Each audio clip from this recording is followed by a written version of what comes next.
অত্যন্ত দুঃখিত যে আজকে আবার আমাদেরকে রাজপথে দাঁড়িয়ে এই রোদের মধ্যে ঘাম ঝরিয়ে কষ্ট করে এখানে দাবি জানাতে হচ্ছে। কিসের জন্য দাবি?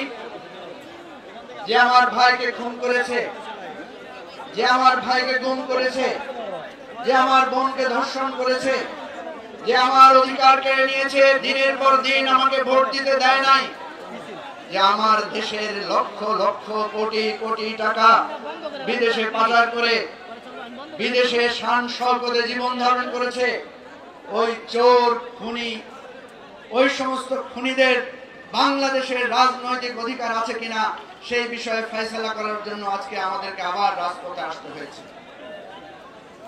এমন এক সরকারের কাছে আমাদেরকে দাবি জানাতে হচ্ছে, যেই সরকার, আপনারা জানেন আমাদেরকে মিটিং ডেকেছে, 15ই আগস্টের ছুটি থাকবে না বাতিল হবে, এই জন্য তারা আমাদের মিটিং ডেকেছিল। অথচ আমরা প্রথম থেকে বলে এসেছি, আওয়ামী লীগ খুনি, আওয়ামী লীগ বাংলাদেশের হাজার হাজার মানুষকে গুম করেছে, আওয়ামী লীগ আমাদেরকে তিনটি নির্বাচনের ভোট থেকে বঞ্চিত করেছে, চতুর্থবার আমাদের ভোট ডাকাতি করেছে। আওয়ামী লীগকে বাংলাদেশের মানুষ 5ই আগস্ট আওয়ামী লীগকে 15 বছর আমাদের অধিকার কেড়ে নিয়েছে। 5ই আগস্ট আওয়ামী লীগের অধিকার বাংলাদেশের সাময়িকভাবে নিষিদ্ধ ঘোষণা করা হয়েছে। আওয়ামী লীগ যদি তার ভোটের অধিকার চায়, আমাদের 18 সাল, 14 সাল, 2024 সালের ভোটের অধিকার ফিরিয়ে দিতে হবে। মায়ের অশ্রুর প্রতিশোধ প্রতিবাদের হিসাব তাদেরকে পাই পাই করে দিতে হবে। আমাদের স্পষ্ট কথা, অন্তর্বর্তীকালীন সরকারকে স্পষ্ট করে বলছি, আগামী 48 ঘন্টার মধ্যে সর্বদলীয় সভা ডাকুন। আওয়ামী লীগকে রাজনৈতিকভাবে, সাংস্কৃতিকভাবে, সামাজিকভাবে, সর্বাত্মকভাবে আওয়ামী লীগের রাজনীতি বাংলাদেশে নিষিদ্ধ ঘোষণা করতে হবে।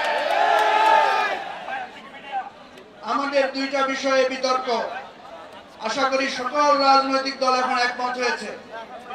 গতকাল থেকে আমরা দেখেছি যারা আওয়ামী লীগের ব্যাপারে কিছু নমনীয় ছিলেন, তারাও ছাত্র জনতার সাথে একাত্মতা ঘোষণা করেছেন। এখন আওয়ামী লীগকে কি নির্বাহী আদেশে নিষিদ্ধ হবে না আইনগতভাবে হবে?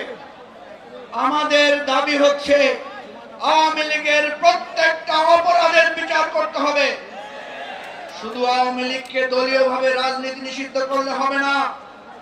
যারা গুম খুনের সাথে জড়িত, যারা অর্থ পাচারের সাথে জড়িত, যারা গণতান্ত্রিক অধিকার হরণের সাথে জড়িত, ওই সমস্ত আওয়ামী লীগ নেতাদেরকে বাংলাদেশের রাজনীতিতে অযোগ্য ঘোষণা করতে হবে।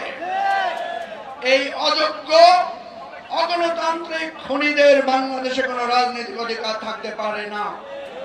আমরা আমাদের সম্মতি জানিয়ে গেলাম, সরকারকে দাবি জানালাম, প্রয়োজনে আইসিটি অ্যাক্ট যে আইন করা হয়েছে সেখানে দলীয় রাজনীতি নিষিদ্ধ করার বিধান, যারা গুম করবে, খুন করবে, লুটপাট করবে, গণতন্ত্র ধ্বংস করবে, তাদেরকেও দলীয়ভাবে বিচারের বিধান যুক্ত করার আমি এখান থেকে জোর দাবি জানাচ্ছি। সংগ্রাম চলবে।